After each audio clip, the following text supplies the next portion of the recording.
Derek Morrison had always been a man who understood consequences.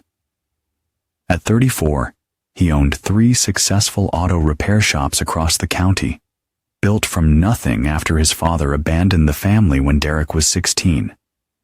His hands, permanently stained with motor oil despite countless washings, had pulled his mother and younger brother from poverty through sheer determination and 18-hour workdays. The double shift at the main shop had been brutal. A semi-truck breakdown had taken 16 hours to fix. But the $12,000 repair bill would keep his employees fed for another month. Derek's philosophy was simple. Take care of those who take care of you. Betray him and face consequences that would make you wish you'd never been born. Amy Morrison had been the exception to his guarded nature. 5 years ago, she'd walked into his shop with a broken-down Honda and a smile that made him forget his usual weariness. She was a kindergarten teacher then, 26 years old, with auburn hair and green eyes that seemed to see right through his defensive walls. Their courtship had been a whirlwind. 6 months of late-night conversations, weekend getaways, and, for the first time in Derek's life, genuine vulnerability.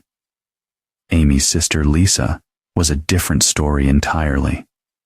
2 years younger than Amy, Lisa had never held a job for more than 6 months. She drifted from apartment to apartment, relationship to relationship, always landing on Amy and Derek's couch when her latest scheme fell apart. Derek had tolerated her because Amy insisted family was everything. He was about to learn just how wrong that philosophy could be. The Morrison house sat on 5 acres outside town, Derek's dream property that he'd bought as a wedding gift to Amy. The 2-story farmhouse had been his sanctuary, the place where he'd planned to build a family, maybe pass down to children who would carry on his name with pride. Tonight, walking up those familiar porch steps after the longest day of his life, Derek had no idea he was about to watch that dream burn to ashes. The bedroom door was slightly ajar, soft light spilling into the hallway. Derek pushed it open, expecting to find Amy curled up with a book, as she often did when he worked late. Instead, Lisa sat on the edge of their king-sized bed, wearing a black dress that barely covered her thighs. Her blonde hair was styled differently than usual, and her makeup was heavier, more deliberate. She left with him, Lisa said without preamble, holding out a folded piece of paper. She told me to make sure you were comfortable and satisfied. Derek stared at the note, his mind struggling to process the words. The paper felt heavy in his hands, heavier than it should have been. Amy's handwriting, her familiar loops and curves, spelled out his destruction in careful blue ink. Derek, I know this will hurt, but I can't pretend anymore. Troy makes me feel alive in ways I forgot were possible. I need time to figure out what I really want. Lisa will explain everything. I'm sorry. It has to be this way. Amy. Derek crumpled the paper slowly, his knuckles going white. When he looked up, Lisa was watching him with an expression he'd never seen before, calculating and predatory. And you're helping her? He asked, his voice deadly quiet. Lisa stood, moving closer until she was barely a foot away. I'm helping me. Amy's finally going after what she wants instead of settling for this. She gestured around the room dismissively. And I'm tired of being the third wheel in my own sister's perfect little life. Derek's mind raced. Amy had been distant lately, working late more often, claiming the school needed her for evening events. Phone calls she'd taken in another room. Weekend trips to visit her college roommate that he'd been too busy to join. The signs had been there, but he'd trusted her completely. Who is Troy? Derek asked. Troy Brennan. You know him? Lisa's smile was sharp as broken glass. He teaches at the high school. Amy met him at that education conference last month. He's everything you're not, Derek. Sophisticated, educated, refined. Amy said she finally realized what she's been missing. Derek knew Troy Brennan by reputation. The high school English teacher was new to town, hired 6 months ago from some private school in St. Louis. Tall, lean, with the kind of easy confidence that came from never having to fight for anything in life. Derek had seen him at a few community events, always surrounded by admirers, always holding court with his stories of literary adventures and European travels. She wants to figure out what she really wants, Derek repeated slowly. Don't play dumb. She's in love with him. This marriage was a mistake, and everyone knows it except you. Lisa stepped even closer. But I've always thought you deserved better than someone who'd throw away everything you built together. Something in Lisa's tone made Derek look at her more carefully. The way she was dressed, the timing of her presence here, the carefully rehearsed speech. This wasn't spontaneous support. This was orchestrated. How long have you known? He asked. About Amy and Troy, or about Amy planning to leave? Lisa's smile widened. I've known about the affair for 2 months. I've known about tonight for 2 weeks. You said nothing. I was protecting my sister. But after tonight, after seeing how she just abandoned you like this, Lisa placed her hand on Derek's chest. I realized maybe I've been protecting the wrong person all along. Derek caught her wrist, his grip firm enough to make her wince. Lisa had always been the prettier sister, the one who turned heads everywhere she went. Derek had never been interested in beautiful women who used their looks as weapons. He preferred substance over style, loyalty over desire. Now, looking into Lisa's eyes, he saw something that made his blood run cold. This wasn't about comforting him or making up for her sister's betrayal. This was about winning. Lisa had always lived in Amy's shadow, and now she saw an opportunity to take something that belonged to her sister. Shall we begin? Lisa whispered, pressing closer. Derek released her wrist and stepped back. Get out, he said. You don't understand. I can give you everything Amy never could. I said, get out, Derek repeated, his voice carrying the same tone he used with employees who stole from him or customers who tried to cheat him. Pack whatever Amy left here and take it with you. If I see you on my property again, you'll regret it. Lisa's facade cracked, revealing the ugly anger beneath. You're making a mistake. Amy isn't coming back to you, Derek. She's done with this life. Done with you.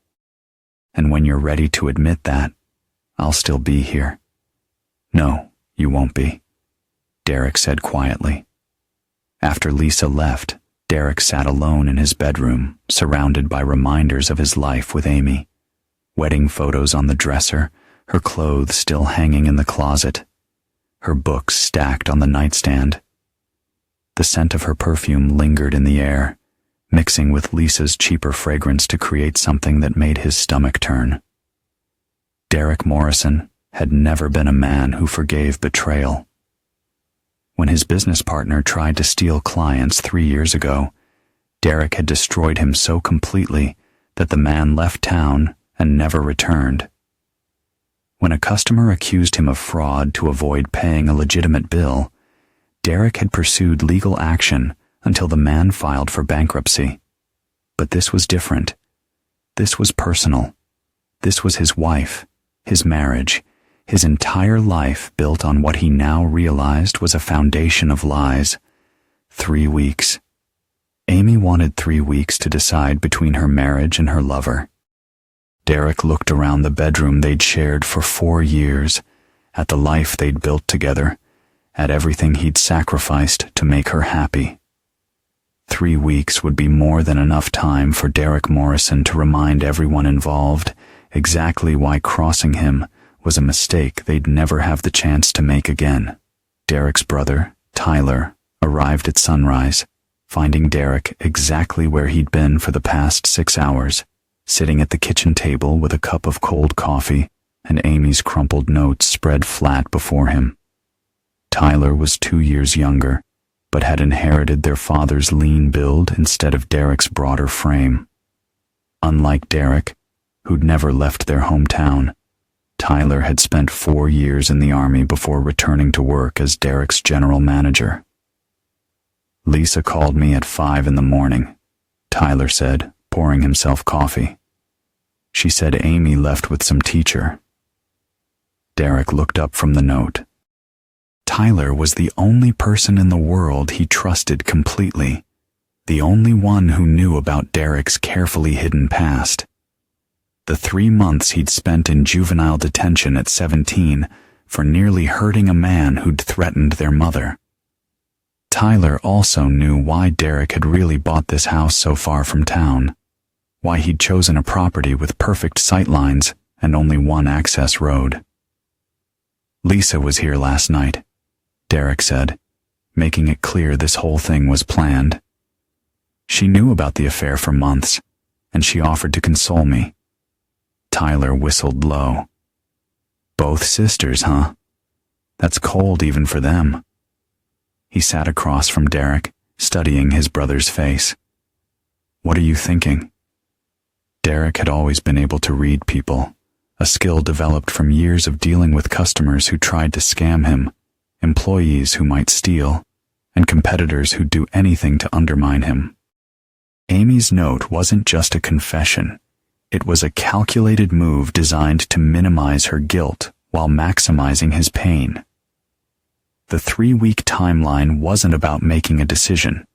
It was about giving her time to prepare for divorce proceedings, while he sat here like a fool waiting for her to come home.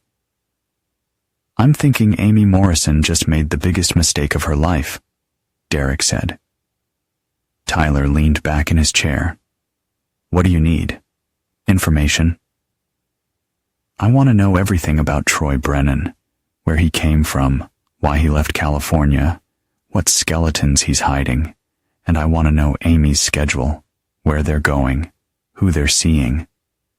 "I can handle the research," Tyler said. "What about Lisa?" "Lisa made her choice last night," Derek replied. "She's part of this now." Derek stood and walked to the kitchen window, looking out at the property he'd worked 60-hour weeks to buy. The morning sun caught the metal roof of his workshop behind the house, where he kept his real tools, not the ones for fixing cars, but the ones he'd collected over the years for other purposes. Most people who knew Derek Morrison thought he was just a successful businessman with a temper.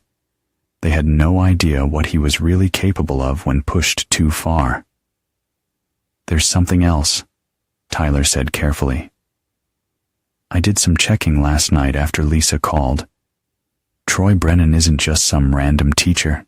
His father owns Brennan Development, the company that's been trying to buy up property around the lake for that new resort project." Derek turned from the window. "The same project Amy's been talking about for months. The one she said would bring jobs and tourism to the area. The same one. Brennan Development has made offers on half the properties in this county, including 3 that border yours. Amy's been to every town council meeting about it, even though it has nothing to do with the school district." The pieces began falling into place. Amy's sudden interest in local development, her newfound concern for economic growth, her frequent meetings with education consultants who were never named or identified.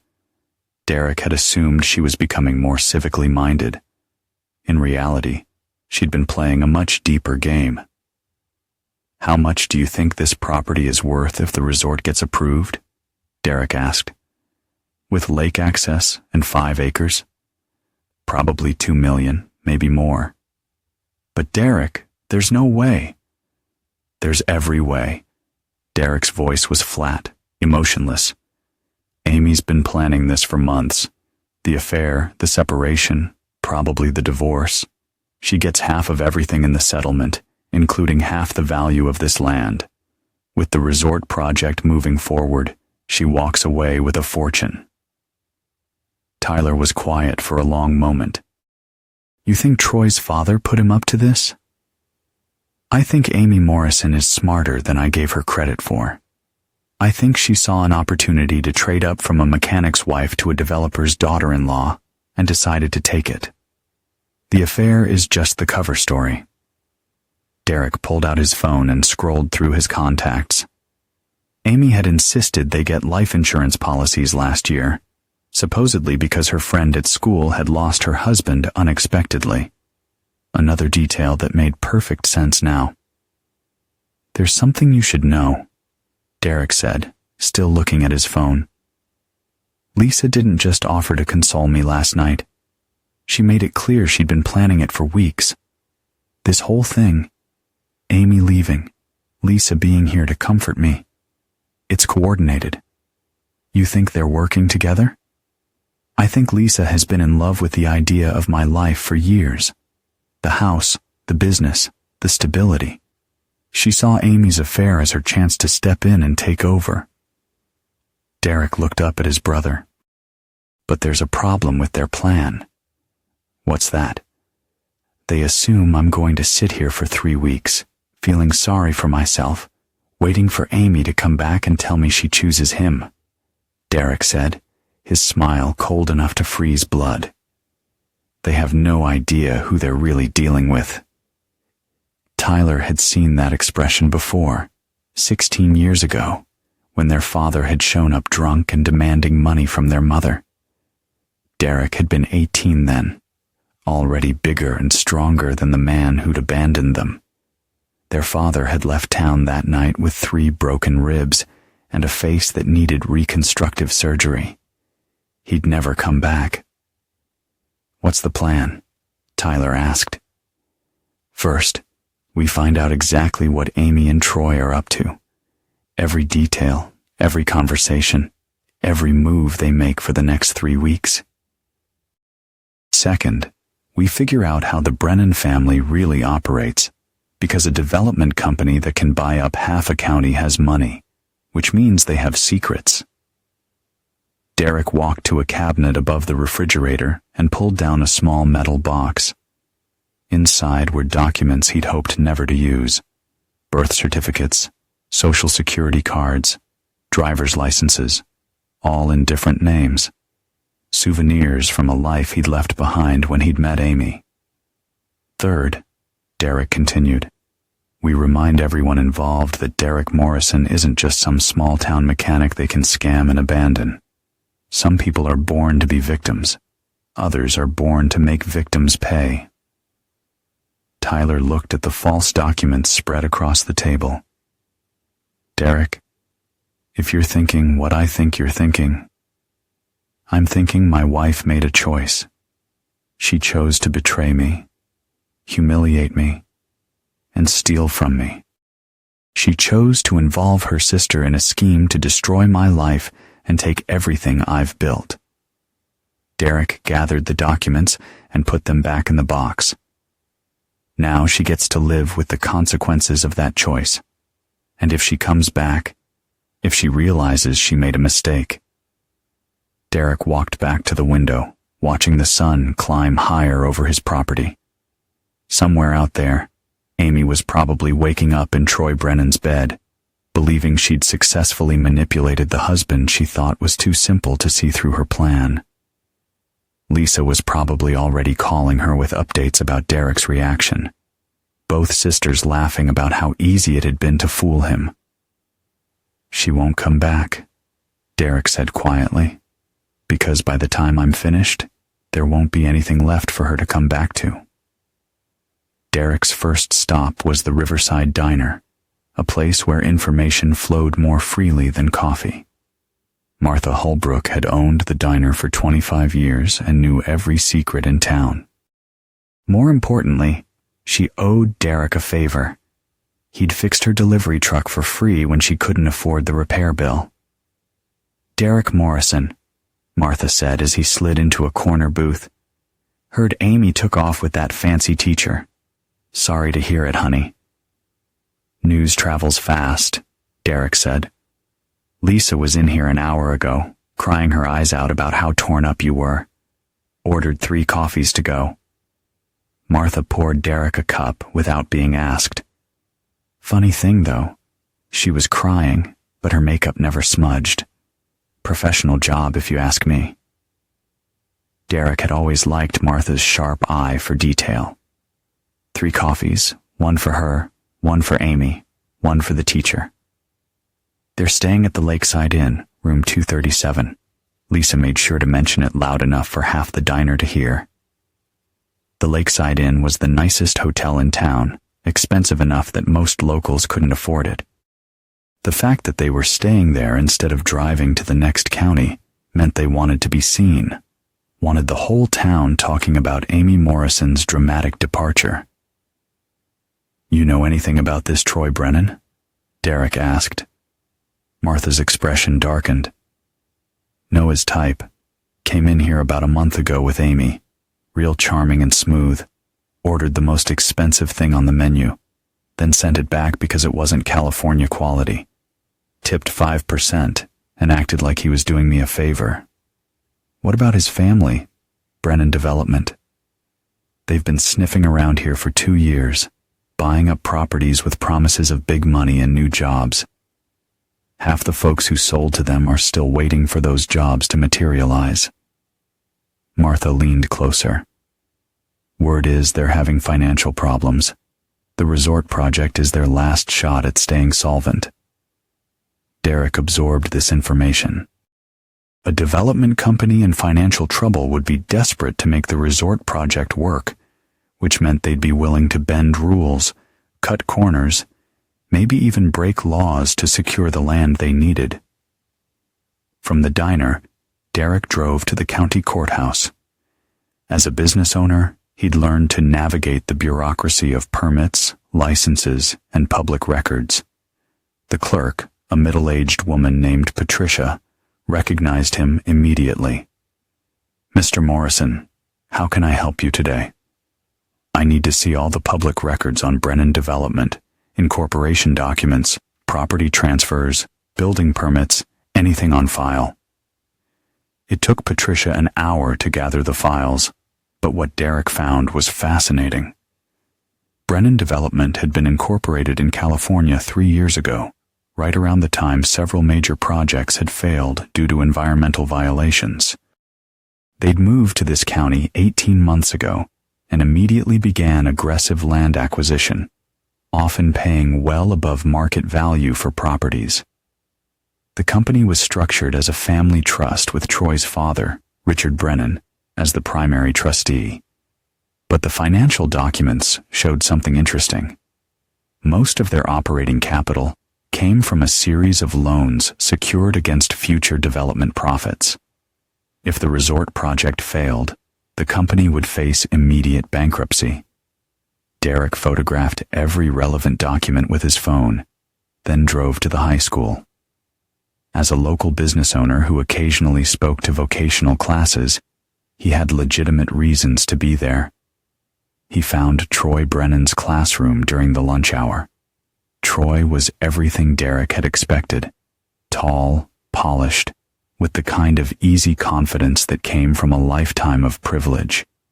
He was grading papers at his desk, occasionally glancing at his phone with a smile that made Derek's blood boil. Mr. Brennan, Derek said. Derek Morrison. I own Morrison Auto. We've met at a few community events. Troy looked up, and Derek saw a flicker of recognition in his eyes, followed quickly by something that might have been guilt. Mr. Morrison, yes, of course. How can I help you? I'm organizing a career day for the vocational students. Thought you might want to coordinate with us.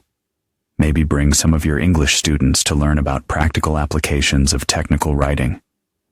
It was a reasonable request, the kind of community cooperation teachers were expected to support. But Troy's response was telling.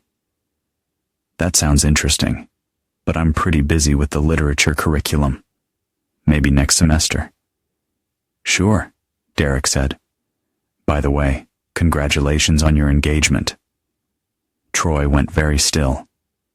My engagement to my wife, Amy Morrison. I hear you two are planning quite a future together. The color drained from Troy's face. Mr. Morrison, I think there's been a misunderstanding. No misunderstanding. Amy left me a note explaining everything. Very thoughtful of her. Really saved us all a lot of awkward conversations. Derek studied Troy's reaction carefully. This wasn't a man confident in his choices or secure in his relationship. This was someone who'd been caught in a scheme he wasn't entirely comfortable with. Look, Troy said, standing up. I never meant for things to happen this way. And you decided to help yourself to my wife. I understand these things happen. Troy's confusion was obvious.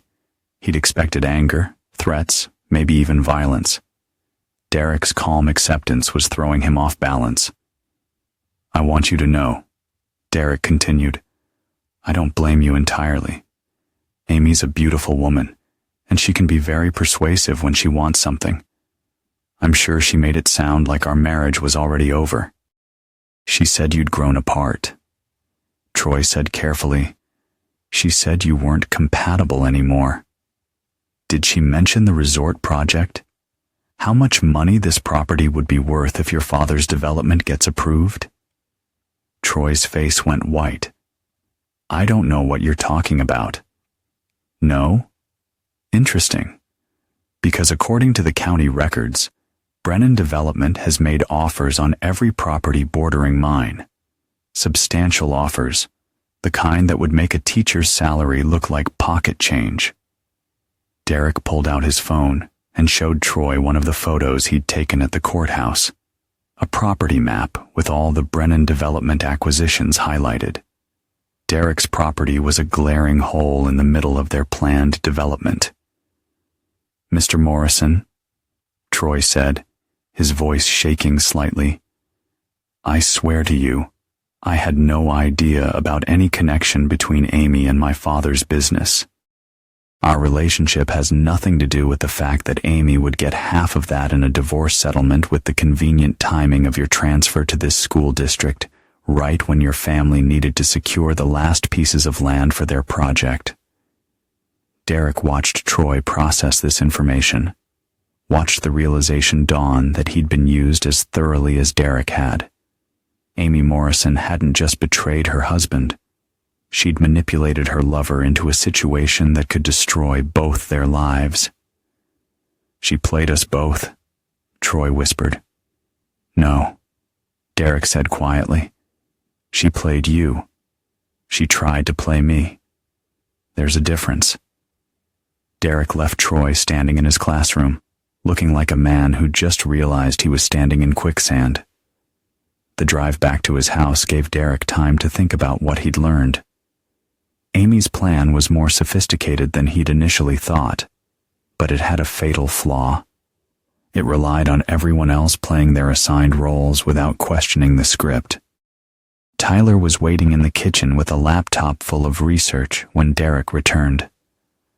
I found some interesting things about the Brennan family, Tyler said. Richard Brennan has been married 3 times. Each time, the marriage ended right after a major business deal closed. The wives always got substantial settlements, but they also all signed ironclad non-disclosure agreements.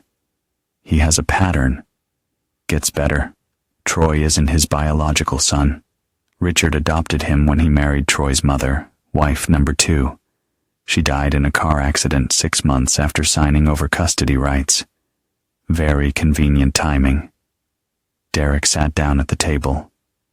What about Amy's recent activities? She's been busy. Bank records show 3 large cash deposits in the past 2 months, each for exactly $9,999, just under the federal reporting requirement. The money came from a business account registered to something called Lakeside Consulting. Let me guess. Lakeside Consulting is connected to Brennan Development. Subsidiary company? Technically legitimate, but it's used for transactions they don't want directly tied to the parent company. Tyler pulled up another screen. But here's the really interesting part. Amy opened a safety deposit box last week, paid for a full year in advance. Derek leaned back in his chair. Amy hadn't just been planning to leave him. She'd been building an escape route, probably with enough cash and documents to disappear entirely if her plan went wrong. The 3-week timeline wasn't about making a decision. It was about giving her time to finalize her exit strategy. "There's one more thing," Tyler said. "I found Amy and Lisa's rental car records. They're not staying at the Lakeside Inn tonight. They're driving to Chicago." Chicago. Richard Brennan has a condo there. High security building, private elevator, the works. If I had to guess, I'd say this is where Amy plans to spend her 3 weeks safely out of reach, while her lawyers prepare divorce papers that will give her everything she wants. Derek walked to the kitchen window again, looking out at his property, 5 acres that represented 15 years of backbreaking work, sacrificed relationships, and dreams deferred. Amy thought she could take half of it and walk away clean. She thought Derek would sit here for 3 weeks, waiting for her to return, like a faithful dog. She was about to learn why Derek Morrison had never lost a fight that really mattered. "Tyler," Derek said, "how do you feel about taking a trip to Chicago?" Derek's storage unit was located 20 minutes outside town, rented under one of his alternate identities, and paid for in cash. Tyler had never asked why Derek maintained a unit, just as Derek had never explained why he'd spent years collecting certain items that most people would consider unusual for a small-town mechanic. The unit contained tools that weren't for fixing cars, surveillance equipment, lock-picking tools, electronics for intercepting communications. But more importantly, it contained detailed files on every person who'd ever crossed Derek in business, complete with photographs, financial records, and personal information that could destroy lives if used properly. "Jesus, Derek," Tyler said, looking around the unit. "How long have you been preparing for war?" "Since Dad left," Derek replied, pulling out a case of surveillance equipment. "I learned early that people will take everything from you if they think you're weak. I decided never to be weak again." Derek had been building his information network for 16 years. Ever since he'd realized that knowledge was more powerful than physical strength.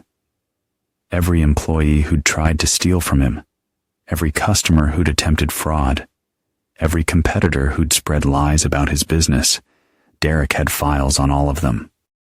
Most had learned their lessons and moved on. A few had required more permanent solutions. "What's the plan?" Tyler asked. "Amy thinks she's safe in Chicago, probably already celebrating her victory. She has no idea we know about the safety deposit box or the cash payments. While she's playing house with Troy, we're going to find out exactly what the Brennan family is really hiding." They drove to Chicago in Derek's personal vehicle, a nondescript sedan with tinted windows and modifications that weren't immediately obvious.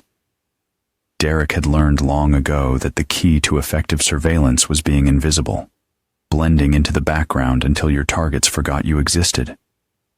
The Brennan condo was in a prestigious building overlooking Lake Michigan. Derek parked across the street with a clear view of the entrance, while Tyler set up surveillance equipment in the back seat. Within an hour, they had confirmation that Amy, Lisa, and Troy were all inside. "How do you want to handle this?" Tyler asked. "We wait. Sooner or later, one of them will make a mistake." Derek's patience was legendary among people who knew him well. He could wait days for the right moment, weeks if necessary. While other people acted on emotion, Derek acted on opportunity. An opportunity always came to those who were prepared for it. Their first break came at sunset. Lisa emerged from the building alone, dressed for an evening out. She hailed a taxi and disappeared into the Chicago nightlife. Derek memorized the taxi's license plate number and made a mental note to track its destination later. The second break came an hour later when Troy's phone rang. Derek's electronic surveillance equipment had been intercepting all communications from the building's vicinity, and Troy's conversation was crystal clear. "Dad, we have a problem," Troy said. "Derek Morrison knows about the property connection. He came to my classroom and laid out the whole thing. The land acquisitions, the timing, everything." Richard Brennan's voice was calm, but edged with steel. "How much does he know?" "He knows about Amy's payments from Lakeside Consulting. He knows the property is worth millions if the resort goes through." "And what did you tell him?" "Nothing. I acted surprised, like I had no idea there was a connection. But Dad, he's not stupid. And Amy never told me any of this was planned. I thought our relationship was real." Derek heard Richard Brennan's laugh, cold and calculating. "Son, nothing about this family is real. Your mother learned that the hard way. Amy Morrison is learning it now. The question is whether you're smart enough to learn it without paying the same price." "What do you mean?" "I mean, Amy Morrison has served her purpose. She's gathered all the intelligence we need on her husband's property, his business, his financial situation. We know exactly how to handle him in court when the divorce proceedings begin. We don't need her anymore." Derek exchanged glances with Tyler. Amy thought she was the predator, but she'd been prey all along. "Dad, you can't just—" "I can do whatever is necessary to protect this family's interests. Amy Morrison signed a contract when she took our money. She agreed to deliver her husband's property as part of the divorce settlement. If she thinks she can double-cross us and keep the money without delivering, she's about to learn how the Brennan family handles breach of contract." The conversation ended, and Derek processed what he'd heard. Amy hadn't just been planning to steal his property. She'd been contracted to do it by the Brennan family. The affair with Troy wasn't a passionate romance. It was a business transaction designed to position Amy for a divorce that would give Brennan development access to Derek's land. "We need to get inside that building," Derek said. "How? Security's tight, and we don't have the right equipment." Derek smiled grimly. "We don't need to break in. We're going to be invited." Derek pulled out one of his phones, a burner device loaded with untraceable calling software, and dialed the building's front desk. "Good evening. This is Detective Mike Sullivan with Chicago PD," Derek said, affecting a slight Chicago accent. "We have a situation involving one of your residents, Richard Brennan. There's been a domestic disturbance call from a neighbor, and we need to respond immediately." The desk clerk was appropriately concerned. "Of course, Detective. Mr. Brennan is in the penthouse. Should I call up and let him know you're coming?" "No, please don't. In domestic situations, advanced warning can escalate the danger. We need to respond quietly and quickly." "Understood. I'll have security meet you at the elevator." Derek and Tyler entered the building 5 minutes later, dressed in dark suits with fake badges visible on their belts. The security guard was young and nervous, exactly the type who wouldn't question authority figures who seemed to know what they were doing. "Any history of problems with this resident?" Derek asked as they rode the elevator to the penthouse floor. "Not Mr. Brennan himself," the guard said, "but there was some kind of disturbance yesterday when his son brought 2 women up. Lots of raised voices, doors slamming. One of the women left crying." Derek filed that information away. Trouble in paradise already. The penthouse hallway was empty, but Derek could hear voices from behind the heavy wooden door of the Brennan unit. Richard Brennan was speaking, his voice carrying the tone of a man accustomed to being obeyed. "You signed an agreement, Amy. You took our money. You agreed to deliver your husband's property as part of the divorce settlement. Now you're having second thoughts?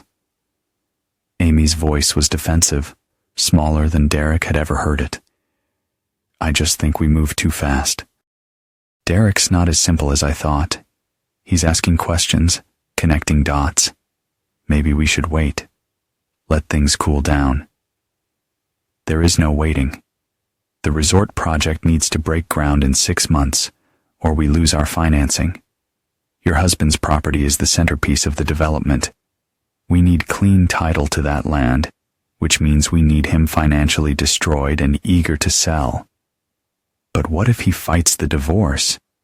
What if he demands a full financial investigation? Richard Brennan's laugh was ugly. Derek Morrison is a small-town mechanic with a high school education. Our lawyers will eat him alive. Besides, by the time we're finished, he'll be facing criminal charges for tax evasion, business fraud, and a few other surprises we've prepared. Derek's jaw tightened. They weren't just planning to steal his property.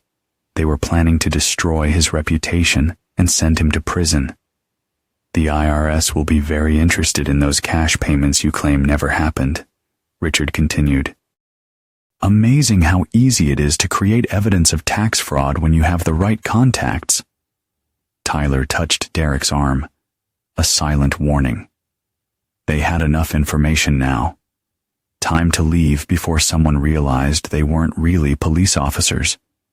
But as they turned to go, Derek heard Amy's voice change, taking on a tone he recognized, the same manipulative sweetness she'd used on him for years. What about Troy? He's starting to ask questions about our relationship, about whether any of this was real. Troy will do what he's told, just like he always has. And if he doesn't? Richard's voice trailed off meaningfully. Derek had heard enough. Amy Morrison had betrayed him for money and thought she could walk away clean. Richard Brennan had orchestrated the entire scheme and planned to frame Derek for crimes he'd never committed. Troy was being manipulated by people who would destroy him the moment he stopped being useful. They were all about to learn that Derek Morrison was nobody's victim. Back in the car, Tyler was shaking his head. Derek, this is bigger than we thought. These people have connections, lawyers, money. They're planning to frame you for federal crimes. I know. We should go to the FBI. This is conspiracy, fraud, maybe RICO violations. No, Derek said quietly. The FBI would take months to build a case, if they even believed us. By then, Amy would have her divorce, the Brennans would have my property, and I'd be fighting criminal charges with my life savings drained by legal fees. So, what's the alternative? Derek started the car and pulled away from the building. In his rearview mirror, he could see the lights of the penthouse where his wife was celebrating her betrayal with the people who planned to destroy him. The alternative is that Amy Morrison and the Brennan family are about to discover what happens when you try to destroy Derek Morrison. They think they're playing chess with a simple man who doesn't understand their sophisticated schemes. Derek's smile in the rearview mirror was cold enough to freeze blood. They're about to learn they're actually playing with someone who's been planning for this moment his entire life. Derek's next move came at dawn. While Amy, Lisa, and Troy slept peacefully in Richard Brennan's penthouse, Derek was 3 blocks away, sitting in the lobby of the building that housed Brennan Development's Chicago offices. He'd changed his appearance, different clothes, glasses, a baseball cap pulled low, and carried a clipboard that made him look like any other service technician. The night security guard was due to be replaced at 6 a.m., and Derek had timed his arrival perfectly. The incoming day shift would be fresh and alert, but they'd also be unfamiliar with anyone who might have legitimate early morning business in the building. Derek's locksmith uniform and confident demeanor got him past the lobby without a second glance. The Brennan Development offices occupied the entire 15th floor. Derek's lock-picking skills, honed during his teenage years, made quick work of the reception area door. Once inside, he had 15 minutes before the first employees arrived, but Derek only needed 10. Richard Brennan's office was exactly what Derek had expected: expensive furniture, family photos, and a massive safe behind a painting that probably cost more than most people's cars. But Derek wasn't interested in the safe. He was interested in Brennan's computer. The password security was laughably weak. Brennan, followed by the current year. Derek inserted a USB drive that Tyler had prepared, a piece of military-grade surveillance software that would copy every file and email on the system while installing a permanent backdoor for future access. While the program ran, Derek photographed everything in the office that might be useful. Financial documents left on the desk showed that Brennan Development was in worse shape than their public filings indicated.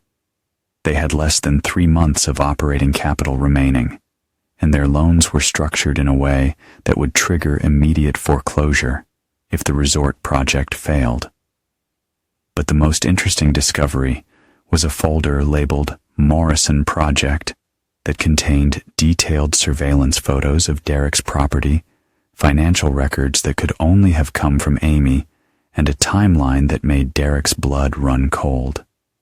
According to the documents, the plan had been in motion for 8 months, not 3. Amy's sudden interest in local politics, her night classes that Derek had thought were for professional development, her weekend trips to visit college friends, all of it had been preparation for this moment. She'd been building a case for divorce while gathering intelligence on Derek's assets and vulnerabilities. The timeline showed that Amy was supposed to have filed for divorce 3 days ago, while Derek was still reeling from her departure. The delay meant something had gone wrong with their plan, probably Troy's unexpected attack of conscience. Derek's phone buzzed with a text from Tyler. Police scanner chatter. Domestic disturbance call at the Brennan building. Real cops this time. Derek finished copying the files and left the office exactly as he'd found it. The elevator delivered him to the lobby just as real Chicago police officers were entering the building, responding to a report of suspicious men impersonating police officers the night before. Derek walked past them without a glance, just another service worker starting his day. By the time the police reached the 15th floor, Derek was 6 blocks away, already reviewing the files he'd copied on Tyler's laptop. "This is incredible," Tyler said, scrolling through the documents. "They have detailed psychological profiles of you, complete financial records, even medical information. How did Amy get access to your private medical files?" Derek thought about Amy's friend who worked at the hospital billing department, the woman Amy often met for lunch, and who always seemed unusually interested in Derek's health insurance claims. "She's been planning this for almost a year," Derek said. "Every conversation, every intimate moment, every time I trusted her with something personal, she was gathering intelligence." The betrayal cut deeper than Derek had expected. He'd thought Amy had simply fallen for another man and made an impulsive decision. The reality was far worse. She'd been systematically preparing to destroy him while pretending to love him, playing the role of devoted wife while building a case for taking everything he'd worked for. "What's our next move?" Tyler asked Tyler.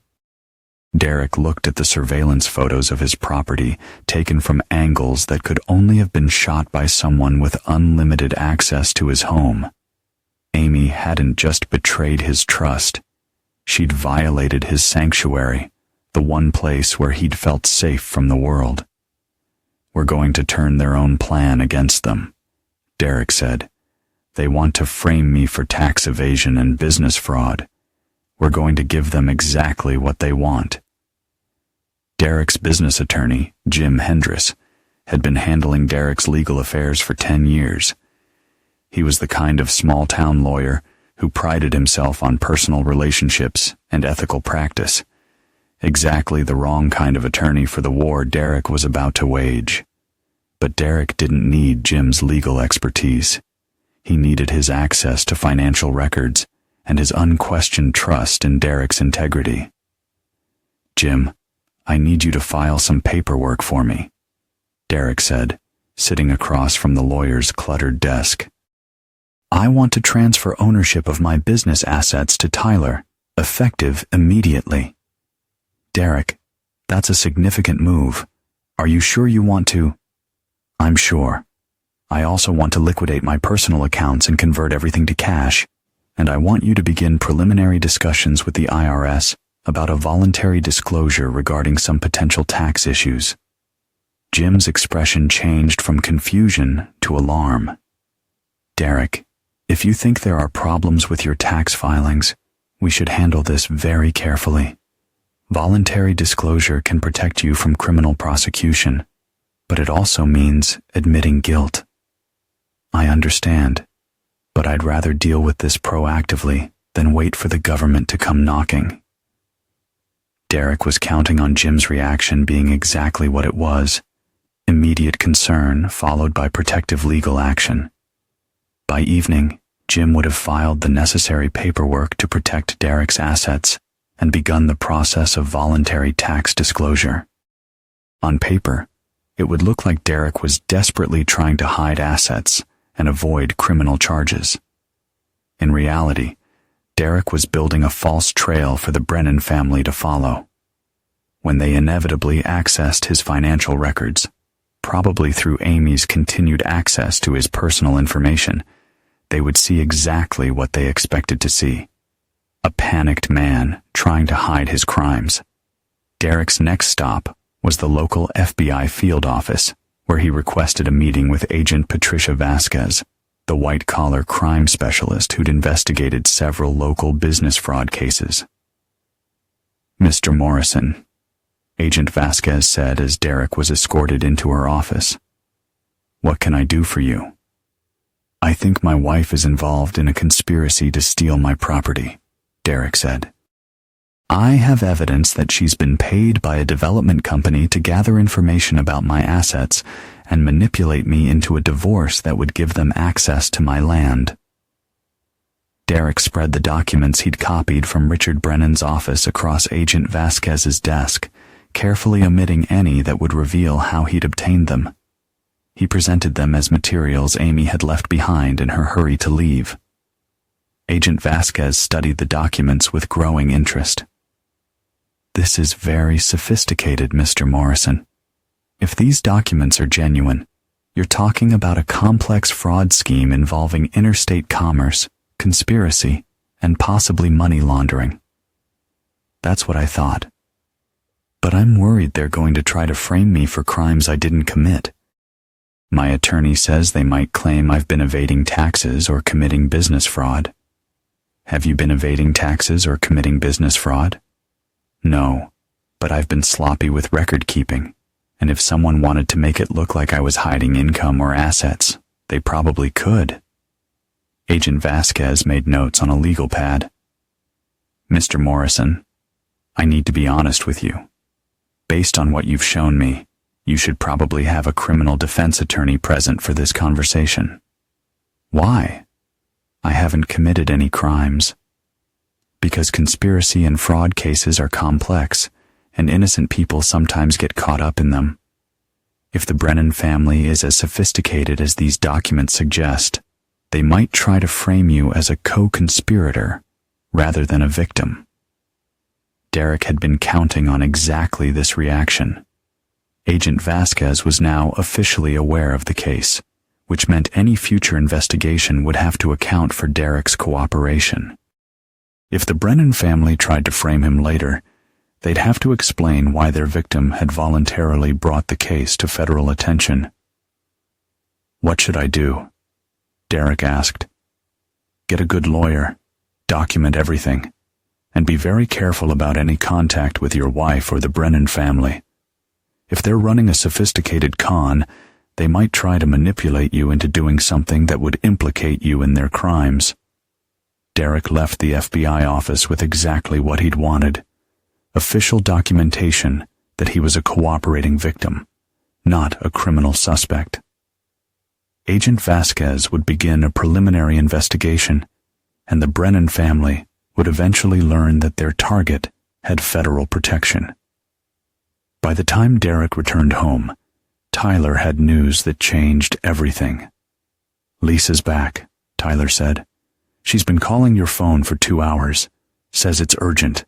Something about Amy being in trouble and needing your help." Derek looked at his phone. 14 missed calls from Lisa. Each message was more desperate than the last. The final message was barely coherent. "Derek, please call me back. Something's wrong with Amy.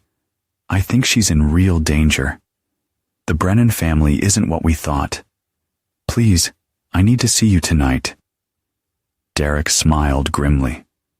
The Brennan family was beginning to clean house, and Lisa had just realized she was as expendable as everyone else in their scheme. Now she wanted Derek's protection from the people she'd helped betray him to. "Call her back," Derek told Tyler. "Tell her I'll meet her at the house tonight. Tell her I want answers about everything. The affair, the money, the plan to steal my property. Tell her if she's honest with me, maybe we can figure out how to keep her safe." Tyler looked uncomfortable. "Derek, you're not actually going to trust her, are you?" "No," Derek said. "But I'm going to let her think I am, because Lisa Montgomery is about to become the key to destroying everyone who betrayed me." Derek Morrison had been patient long enough. The trap was set, the pieces were in motion, and his enemies had just made their first critical mistake. They'd assumed that Derek would be too hurt and confused to fight back effectively. They were about to learn that Derek Morrison's greatest strength had never been his ability to build things. It was his ability to tear them down. Lisa arrived at Derek's house after midnight, driving a rental car with Illinois plates and looking like someone who hadn't slept in days. Her usually perfect makeup was smudged, her blonde hair disheveled, and her hands shook as she lit cigarette after cigarette on Derek's front porch. "Thank you for seeing me," she said, as Derek led her into the house. "I know you have every reason to hate me." "I don't hate you, Lisa," Derek said, his voice carefully neutral. "But I am curious about why you're here instead of celebrating in Chicago with Amy and her new boyfriend." Lisa collapsed into one of Derek's kitchen chairs, her facade of control finally cracking. "Because Amy and Troy might be dead." Derek poured 2 cups of coffee, using the time to study Lisa's body language. She was genuinely terrified.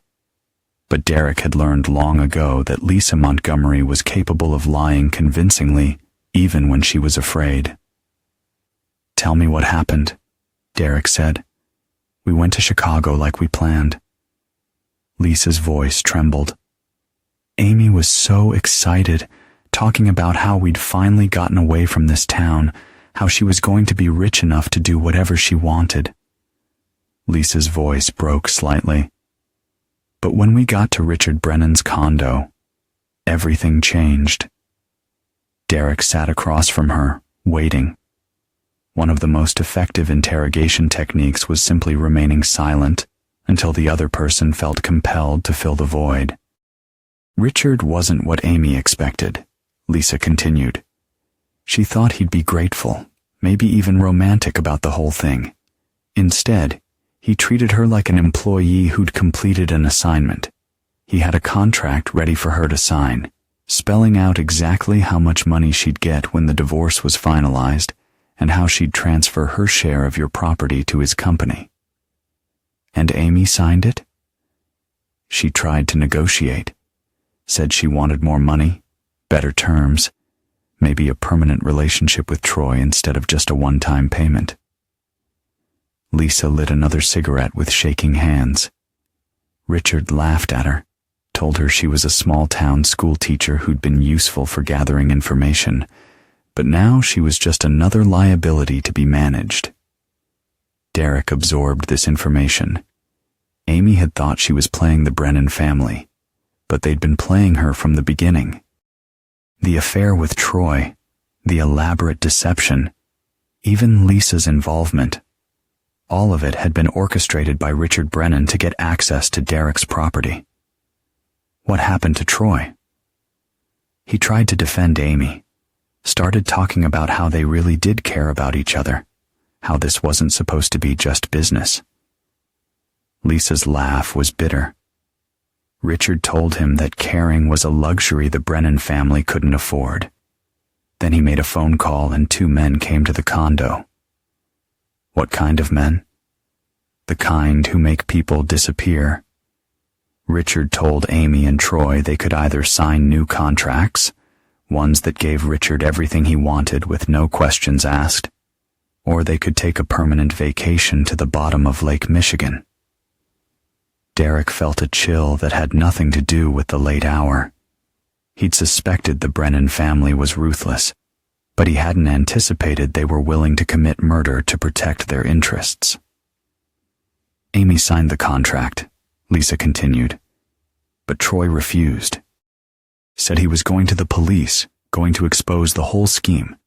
The last thing I heard before I ran was Richard telling his men to handle the Troy problem permanently. And you just left them there? Lisa's eyes flashed with anger. What was I supposed to do? Fight off 2 professional killers? I barely made it out of the building alive. I've been driving for 12 hours straight, afraid to stop, afraid they might be following me. Derek stood and walked to the kitchen window, ostensibly to check the driveway, but actually to think through what Lisa had told him. If Troy was really dead, it changed the entire situation. Amy might be next, and Lisa herself was clearly in danger. But Derek had learned long ago that Lisa Montgomery's stories often contained just enough truth to make the lies believable. Why come to me? He asked. You helped Amy betray me. You offered to be with me while my wife was running away with another man. Why would you think I'd help you now? Because you're the only person who can stop Richard Brennan, Lisa said. Amy told me about your past, about the things you did before you met her. She said you were dangerous when people crossed you, that there were things about Derek Morrison that most people never saw. Derek turned from the window. What exactly did Amy tell you about my past? She said you nearly hurt a man when you were 17. Said you had connections to people who could make problems disappear. She said that's why she was always careful never to really anger you, because she knew what you were capable of when someone truly betrayed you. This was interesting. Amy had known about Derek's juvenile record, but she'd never mentioned knowing about his more recent activities. The connections Lisa mentioned could only refer to Derek's network of contacts from his business dealings, people who operated in gray areas and asked fewer questions than most. And now you want me to use those connections to save Amy. I want you to use them to save all of us, Lisa said. Richard Brennan thinks he can destroy anyone who threatens his plans. He thinks he's untouchable because he has money and lawyers and political connections, but he's never gone up against someone like you. Derek sat back down, studying Lisa's face in the dim kitchen light. Her terror seemed genuine, but her story had convenient gaps. Why had Richard let her escape? Why kill Troy but keep Amy alive? Why had she driven straight back to the one person who had the most reason to want revenge against her? Lisa, Derek said quietly, I need you to tell me the truth about something. Did you really help Amy because you loved her? Or did you help her because Richard Brennan paid you to? Lisa's face went white. What are you talking about? I'm talking about the fact that Amy's plan required her to have someone she trusted helping her, someone who could provide emotional support and practical assistance, someone who could manipulate me after she left, Maybe convince me to do something stupid that would help their case in divorce court. Derek pulled out his phone and showed Lisa a photo he'd taken in Richard Brennan's office. A financial document showing payments to Lisa Montgomery, consultant, dating back 6 months. You've been on Brennan's payroll since the beginning, Derek continued. Your job was to seduce me after Amy left, get me emotionally compromised, maybe trick me into doing something that would give them leverage in court. The crying sister act, the offers of comfort, all of it was scripted. Lisa stared at the photo for a long moment, then slowly looked up at Derek. When she spoke, her voice was completely different, colder, more calculating. You're smarter than they gave you credit for, she said. I'm smarter than you gave me credit for. Derek's eyes narrowed. The question now is whether you're smart enough to realize that your employers just sacrificed you to save themselves. He leaned forward, his voice dropping to barely above a whisper. Think about it, Lisa. Richard Brennan is cleaning house, getting rid of everyone who knows too much about his plans. Amy's probably already dead. Troy's definitely dead. And you? You're a loose end who can connect him to a conspiracy that involves fraud, extortion, and even worse. Lisa's composure cracked again. He promised me $50,000 when the divorce was finalized. He said all I had to do was keep you distracted and emotional, maybe get you to do something reckless that would help their lawyers. And instead, you drove straight back here to warn me. Why? Because I realized I'm next on his list. The only reason I'm still alive is because he thinks I'm still useful. But as soon as you're out of the picture, I'm just another witness who knows too much. Derek nodded slowly. Lisa had finally told him something that sounded completely true. So, what do you want from me? He asked. Protection, help, I don't know, something. You're the only person I know who might be able to go up against Richard Brennan and win. Derek stood and walked to the window again, this time genuinely checking the driveway. Lisa's rental car was the only vehicle visible, but that didn't mean they weren't being watched. Richard Brennan would want to know where Lisa had gone and what she might be planning. Lisa, Derek said, I'm going to make you an offer. You can help me destroy Richard Brennan and save whatever's left of Amy, or you can take your chances with his cleanup crew. But if you choose to help me, you do exactly what I tell you when I tell you, with no questions and no second guessing. What do you want me to do? Derek turned from the window and smiled. The same cold expression Tyler had seen 16 years ago when their father came home demanding money. I want you to call Richard Brennan and tell him that Derek Morrison is ready to make a deal. 3 weeks to the day after Amy had left her crumpled note on Derek's bed, she returned home. But she didn't come back alone, and she didn't come back quietly. Derek was in his workshop behind the house when he heard the convoy of vehicles coming up his driveway. 3 black SUVs with tinted windows and Illinois plates. He'd been expecting this moment for days, ever since Lisa had made her phone call to Richard Brennan and set the final phase of Derek's plan in motion.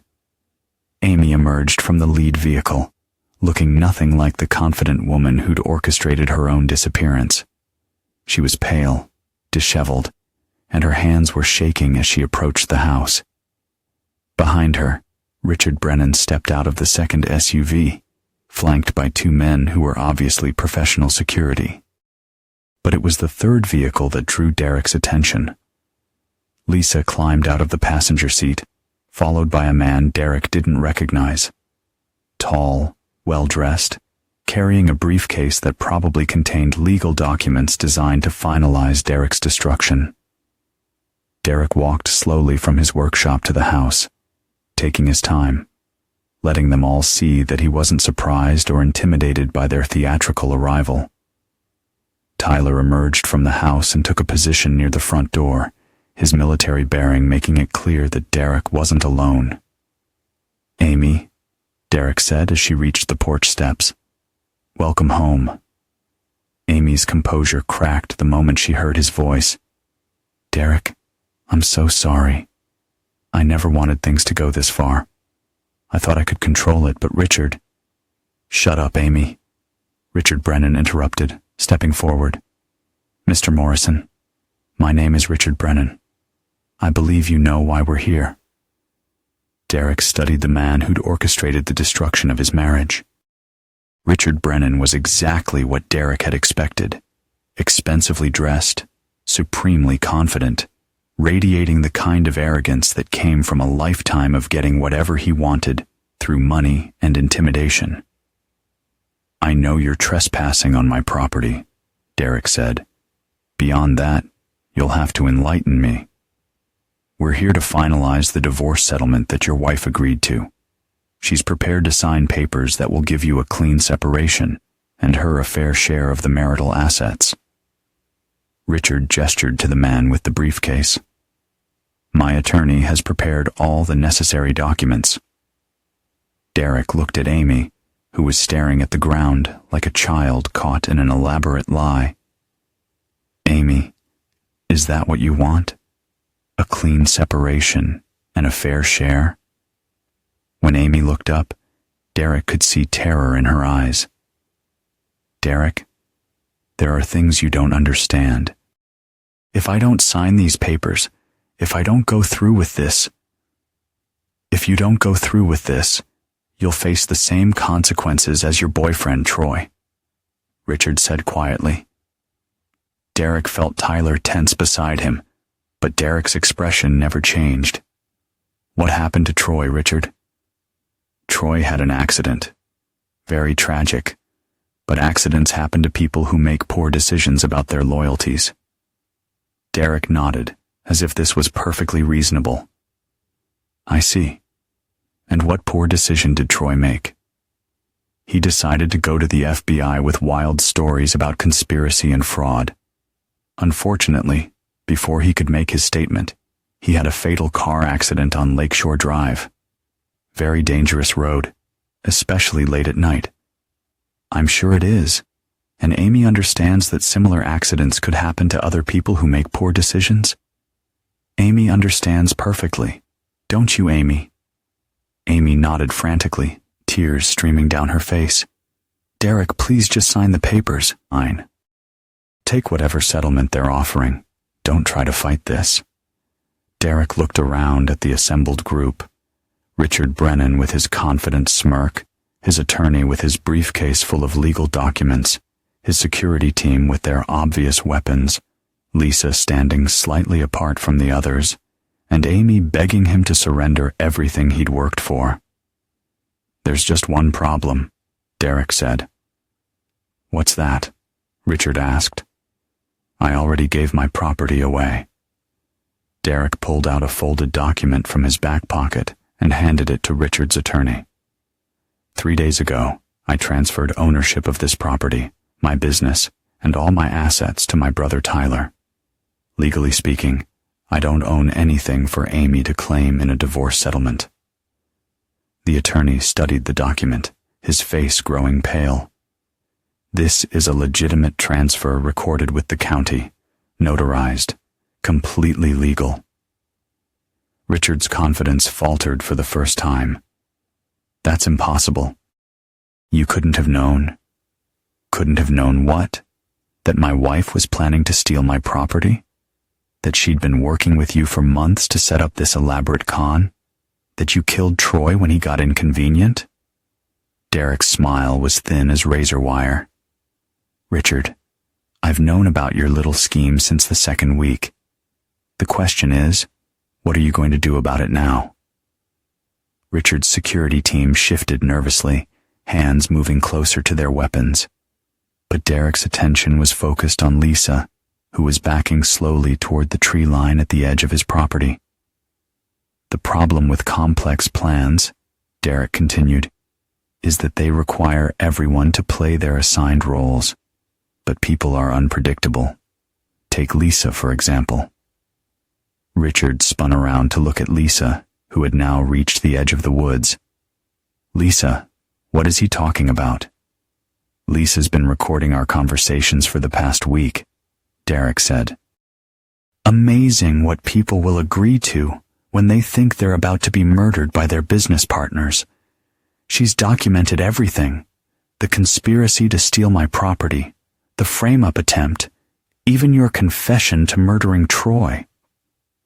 Lisa pulled a small recording device from her pocket and held it up. Everything, Richard, including your charming description of how you dealt with your previous wives. Richard's face went white. You stupid. You have no idea what you've done. I know exactly what I've done, Lisa said. I've saved my own life by making sure you can never afford to kill me. Those recordings are already in the hands of the FBI. Derek was watching Richard's security team, noting how their hands had moved to their weapons. I wouldn't, gentlemen. You're currently surrounded by federal agents who've been watching this property for 3 days. As if summoned by his words, FBI agents in tactical gear emerged from concealment positions around the house. Agent Patricia Vasquez stepped out of Derek's workshop, weapon drawn but not aimed. Richard Brennan, she called out. You're under arrest for conspiracy, fraud, extortion, and accessory to murder. You have the right to remain silent. Richard's attorney dropped his briefcase and raised his hands. The security team realized they were outgunned and outnumbered, slowly reaching for the sky. But Richard himself stood frozen, staring at Derek with naked hatred. This is impossible, Richard said. You're a small-town mechanic. You don't have the connections or the intelligence to orchestrate something like this. Derek walked closer to Richard, close enough that only he could hear Derek's next words. I'm a small-town mechanic who spent 16 years preparing for the day someone would try to take everything from me. You assumed I was stupid because I work with my hands. You assumed I was weak because I forgave my wife's sister when she tried to seduce me. You assumed I was isolated because I chose to live in a small town. Derek's voice dropped to a whisper. You assumed wrong about everything, Richard. And now, you're going to spend the rest of your life paying for those assumptions. As the FBI agents moved in to make arrests, Derek turned to Amy, who was sobbing uncontrollably on his front porch. Derek, she said, I never wanted Troy to die. I never wanted any of this to go so far. I just thought, you thought you could betray me and walk away rich. Derek said, you thought I was too simple to understand what you were really doing. But you were the one who underestimated me. You thought you could take everything I'd built and start a new life with someone else's money. Derek knelt down so he was at eye level with his wife of 4 years. Amy, I want you to understand something very clearly. This marriage is over. You will get nothing in the divorce. No money, no property, no alimony. You'll be lucky if you avoid criminal charges as an accessory to Troy's murder. Derek, please. But more than that, Derek continued, I want you to understand that Derek Morrison is not the man you thought you married. The man you thought you married was weak enough to be manipulated, simple enough to be deceived, and forgiving enough to take you back after you betrayed him. Derek stood and looked down at the woman who'd shared his bed while planning his destruction.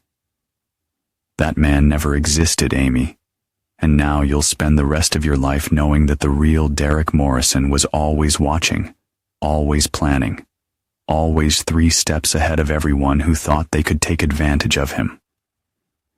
Amy was led away in handcuffs, still sobbing, still begging for forgiveness that would never come.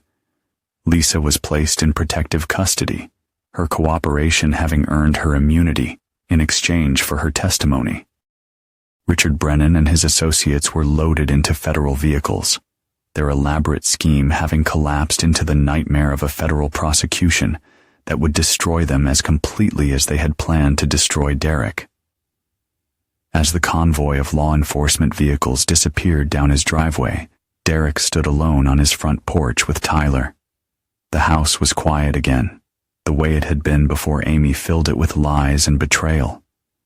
"What now?" Tyler asked. Derek looked out over his property, 5 acres that had nearly been stolen from him, a home that had been violated by people he'd trusted, a life that had been systematically dismantled by those closest to him. "Now we rebuild," Derek said. "But this time, we build it for people who understand loyalty. People who know that Derek Morrison takes care of those who take care of him and destroys anyone who tries to take what's his." Derek Morrison had been tested by betrayal and had emerged stronger. The people who tried to destroy him were now facing federal prison sentences, their own lives destroyed by the same ruthless planning they tried to use against him. In the end, Derek thought, justice wasn't about forgiveness or second chances. It was about consequences. And now everyone who'd betrayed him was going to live with the consequences of their choices for the rest of their lives.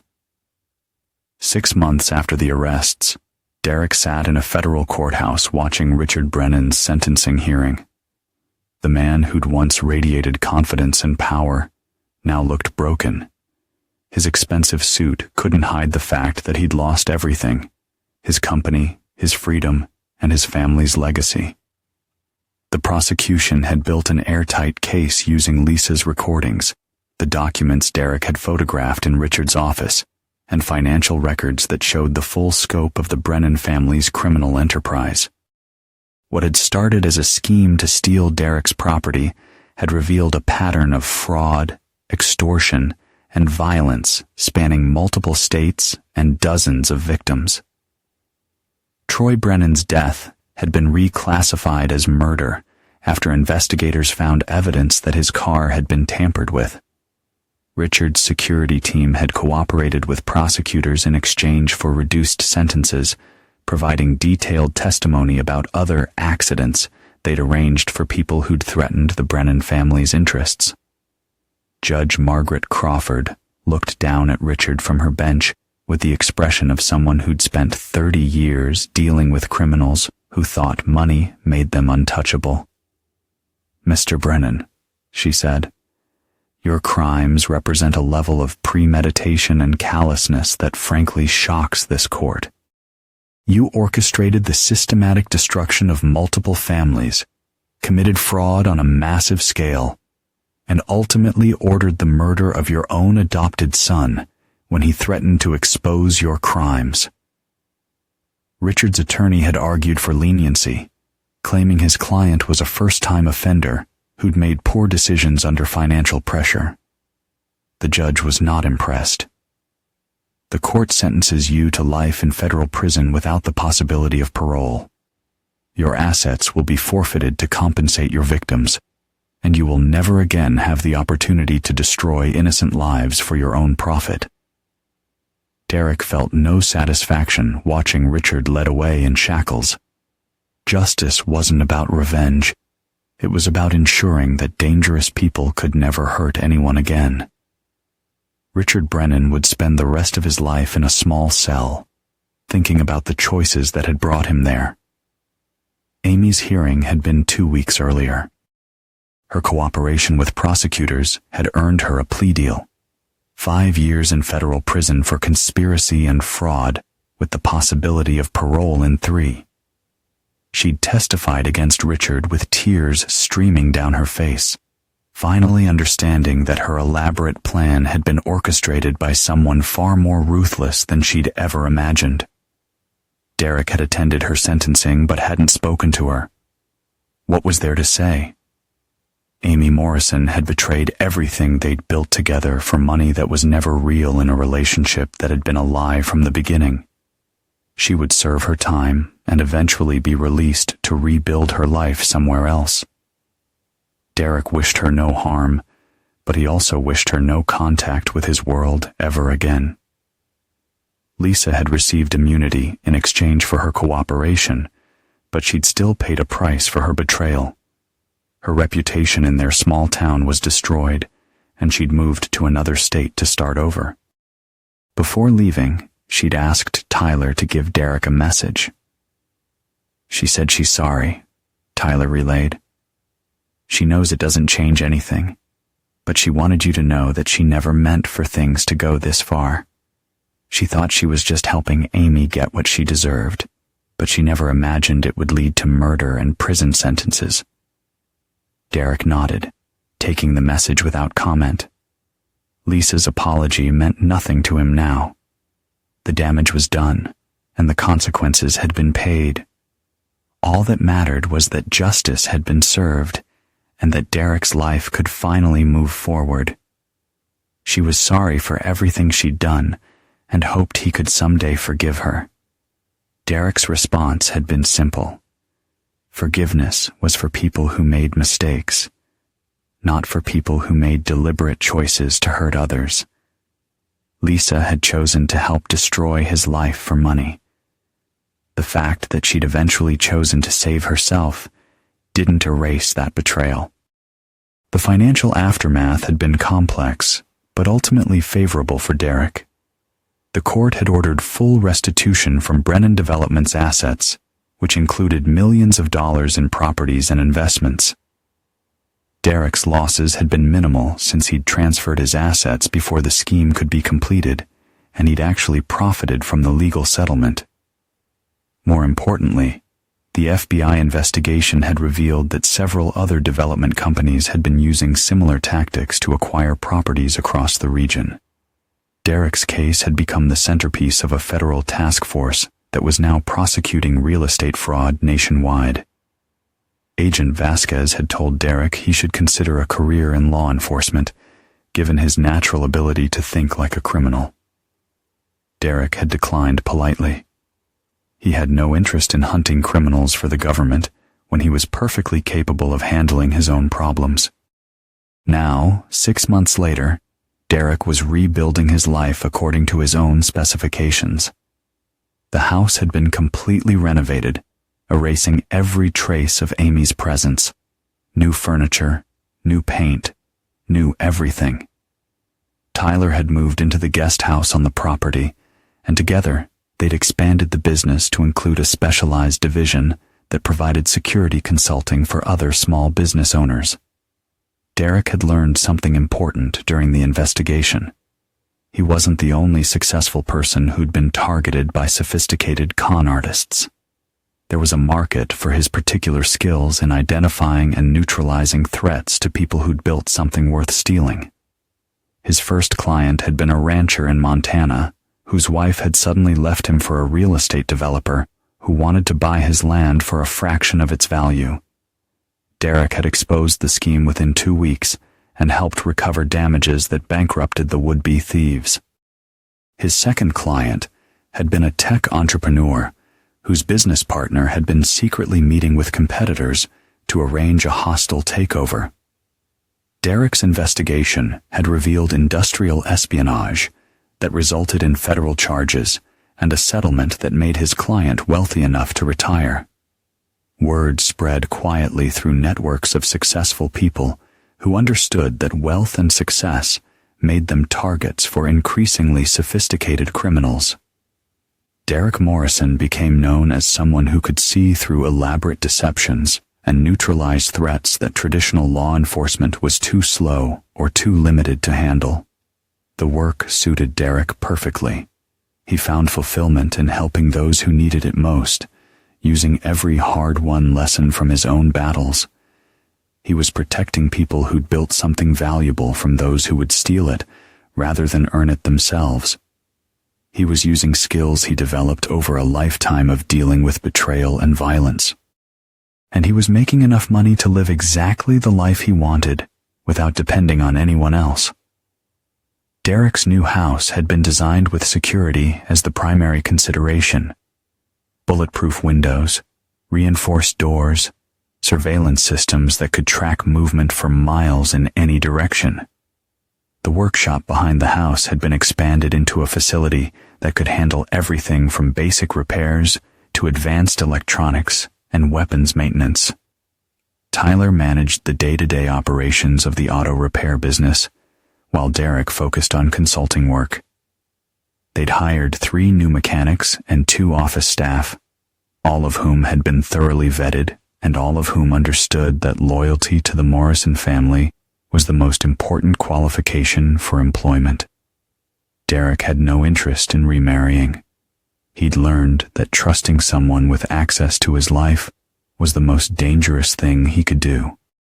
He had relationships when he wanted them, but they were carefully controlled and never allowed to develop into anything that could threaten his security.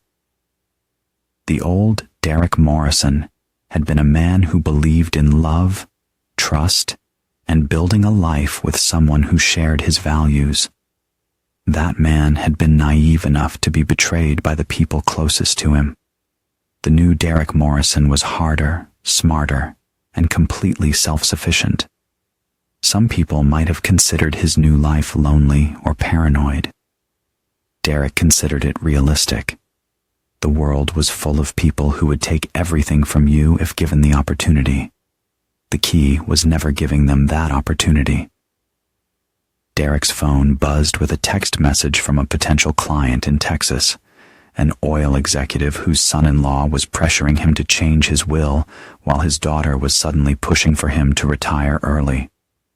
Another family scheme designed to steal a fortune from someone who'd worked his entire life to build it. Derek smiled as he typed his response. He'd learned to recognize the patterns of betrayal from a distance now, to see the early warning signs that someone was being set up for destruction. His job was to get there before the damage was done and make sure the would-be thieves understood the cost of targeting his clients. Derek Morrison had been tested by betrayal and had emerged stronger, smarter, and more dangerous than anyone who tried to destroy him. He'd built a new life based on the principle that loyalty was everything and betrayal was unforgivable. And anyone who thought they could take what belonged to Derek Morrison or his clients would learn the same lesson that Amy, Lisa, and Richard Brennan had learned. Derek Morrison never forgave, never forgot, and never lost a fight that truly mattered. Derek looked out the window, the sunset painting his land in shades of gold, a silent promise that whatever came next, he would meet it head-on, unafraid and unbroken. The world had shown him its worst, and still he stood. 2 years after the trials, Derek received a letter that surprised him. It was from Amy, postmarked from a federal correctional facility in Ohio. For a moment, he considered throwing it away unopened, but curiosity won over indifference.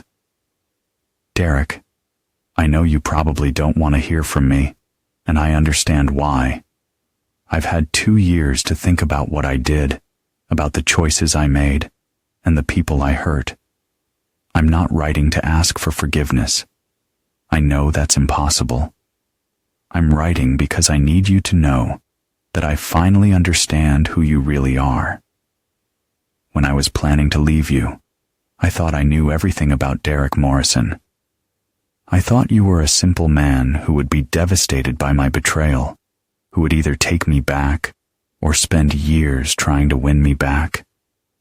I thought you loved me too much to ever hurt me. I was wrong about everything. The Derek Morrison who exposed our scheme and destroyed Richard Brennan wasn't someone I'd ever met. You weren't devastated.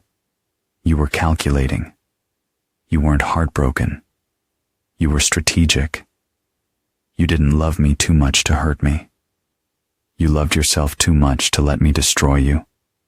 I've talked to other women in here who tried to scam their husbands and lost everything. They all tell similar stories about underestimating the men they married, but none of them describe anything like what you did to us. None of their husbands have been planning for betrayal since before they got married. Lisa visits me sometimes. She told me about your new business, about how you help other people deal with the kind of situation we put you in. She said, "You're like a different person now, colder, more careful, completely closed off from emotional attachments." She said, "You destroyed us so completely that it sent a message to everyone in our world. Derek Morrison is not someone you can safely cross. I think that was always who you really were, Derek. I think the man I married was just a role you played until someone forced you to stop pretending. I'm not asking for anything. I just wanted you to know that I understand now. I understand that some people are born to be victims, and others are born to make sure they never become victims. I understand that I confused kindness for weakness and love for vulnerability. Most of all, I understand that Derek Morrison was always the most dangerous man I'd ever met, and I was too arrogant to realize it until it was too late. I hope you're happy, Derek. I hope you found the peace that comes from never having to trust anyone again." Amy Derek read the letter twice, then walked to his fireplace and burned it. Amy was right about most things, but wrong about the one that mattered most. Derek Morrison hadn't been pretending to be someone else during their marriage. He had genuinely tried to be the kind of man who could love unconditionally and trust completely. Amy's betrayal had taught him that such a man was vulnerable to destruction by people who mistook decency for weakness. Derek realized in that moment that survival didn't have to mean closing himself off from the world. It meant being wise enough to know who truly deserved his trust. And with that final lesson, he let the past go in the flicker of firelight, ready to face whatever came next on his own terms. So Derek had stopped being that man and become someone who could never be betrayed again. The transformation had cost him the ability to love without reservation, but it had given him something more valuable, the certainty that no one would ever again have the power to destroy what he'd built. Derek's phone rang, interrupting his thoughts. Tyler's voice was urgent. "Derek, we have a problem. That client in Colorado, the one whose daughter was trying to get him declared incompetent so she could take over his ranch. She just hired professional help." Derek walked to his office where multiple computer screens displayed surveillance feeds from around his property and real-time information about his current cases. The Colorado client was a 70-year-old rancher whose daughter and son-in-law had been systematically isolating him from friends and family while building a case for guardianship that would give them control of his vast property holdings. "What kind of professional help?" Derek asked. "The kind that specializes in making problems disappear permanently. I intercepted communications between the daughter and a man named Victor Klov. He's got a reputation for making inconvenient people have fatal accidents." Derek studied the information on his screens. The rancher's case had seemed straightforward. A greedy family member trying to steal an inheritance through legal manipulation. But if they were willing to commit murder to get what they wanted, it meant Derek was dealing with people far more dangerous than typical con artists. "Where's our client now?" "Safe house in Denver. I moved him there yesterday when we first detected the threat. But Derek, Klov doesn't just target primary victims. He eliminates anyone who might interfere with his employer's plans." Derek nodded. This wasn't the first time his work had attracted violent attention from people who preferred to solve problems with bullets rather than lawyers. It was one of the reasons he designed his property as a fortress and maintained relationships with people who could handle extreme threats. "Bring our client here," Derek said. "And call Marcus." Marcus Webb was a former Navy SEAL who ran a private security company that specialized in situations too dangerous for conventional law enforcement. Derek had worked with him twice before, when clients faced life-threatening situations. Marcus didn't ask questions about legality or ethics. He simply eliminated threats to people under his protection.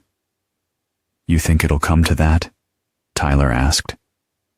"I think Victor Clove is about to learn what happens when someone threatens Derek Morrison's clients, and I think a 70-year-old rancher is about to learn why people pay me so much money to protect what's theirs." Derek looked out at his property, where concealed security cameras and motion sensors monitored every approach. The world would never stop producing threats, but Derek Morrison had become the one man who refused to be caught by surprise.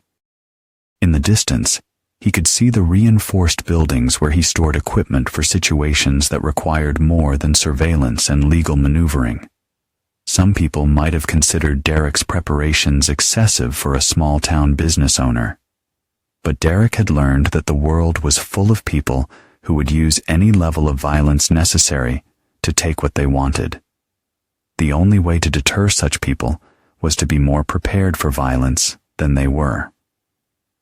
The rancher arrived that evening with Tyler, looking exactly like what he was, a tough old man who'd spent his life building something valuable and was now facing people who wanted to take it from him.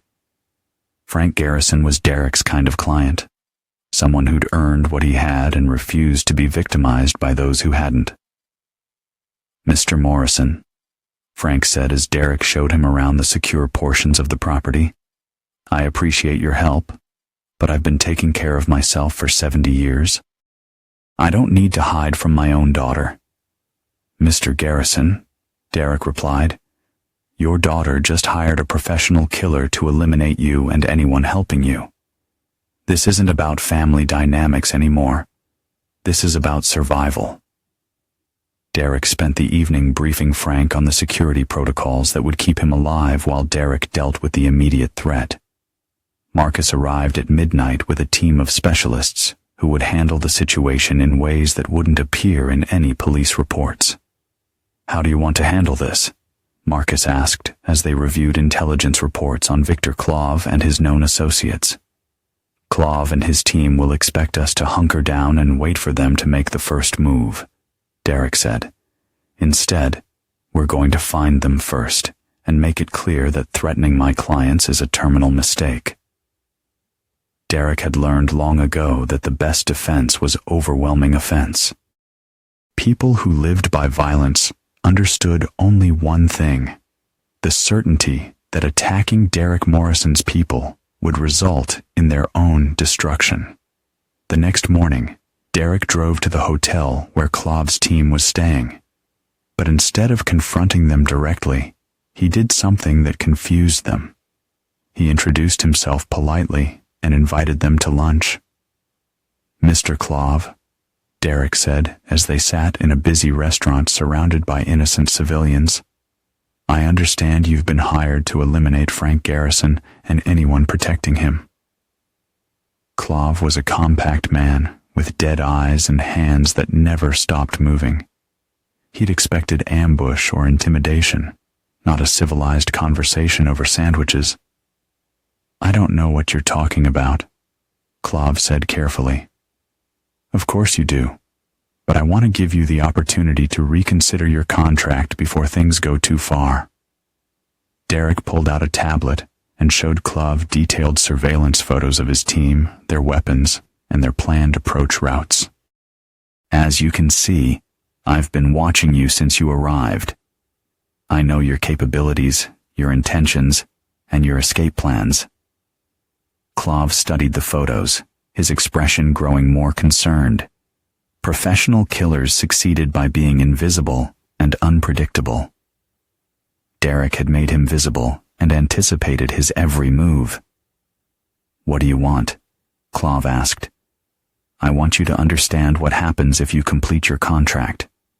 Frank Garrison is under my protection, which means killing him would be a direct attack on me. And people who attack Derek Morrison don't live to enjoy the profits." Derek leaned forward, his voice dropping to barely above a whisper. "I'm not threatening you, Mr. Clove. I'm educating you. There are videos of this conversation being recorded from 6 different angles.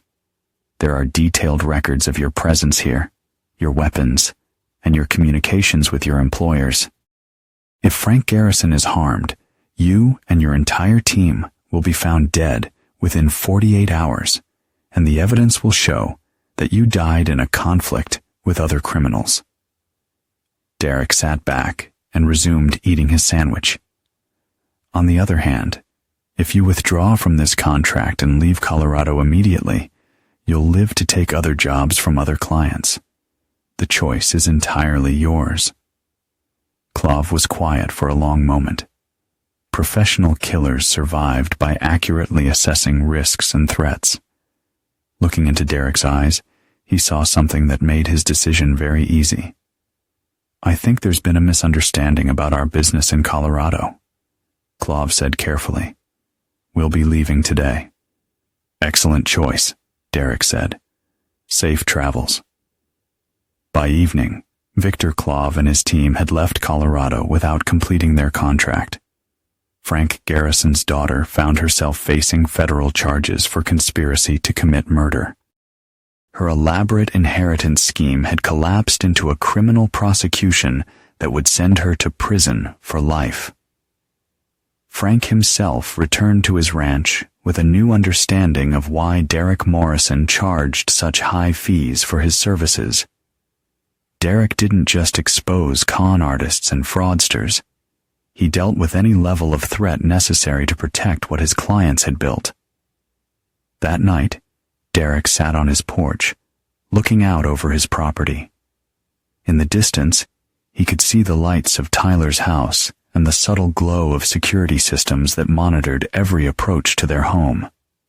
It was a life built on the principle that trust was a luxury he could no longer afford, but it was also a life where he controlled every variable that mattered. Derek Morrison had learned the hardest lesson life could teach. The people closest to you were often the most dangerous, and the only way to avoid being destroyed by betrayal was to become someone who could destroy the betrayers first. Some people might have considered such a life empty or paranoid. Derek considered it honest. The world was full of people who would take everything from you if they thought they could get away with it. Derek's job was making sure they understood they couldn't get away with it. And in a world where loyalty was rare and betrayal was profitable, Derek Morrison had built something more valuable than love or trust. He built the certainty that anyone who tried to destroy him would face consequences that would make them wish they'd never been born. Derek Morrison never forgave. Derek Morrison never forgot. And Derek Morrison never lost a war that truly mattered. That was the lesson Amy had learned too late. The lesson Richard Brennan had learned in a federal prison, and the lesson Victor Clove had learned over lunch. Some men were born to be victims. Others were born to make sure they never became victims. Derek Morrison had spent his entire life becoming the latter. And with every threat he faced down, every betrayal he survived, he became stronger, more resilient, and even less willing to let the world take anything he'd earned. In the end, Derek Morrison had found peace, not in forgiveness or trust, but in knowing he could never be destroyed again. And that was enough.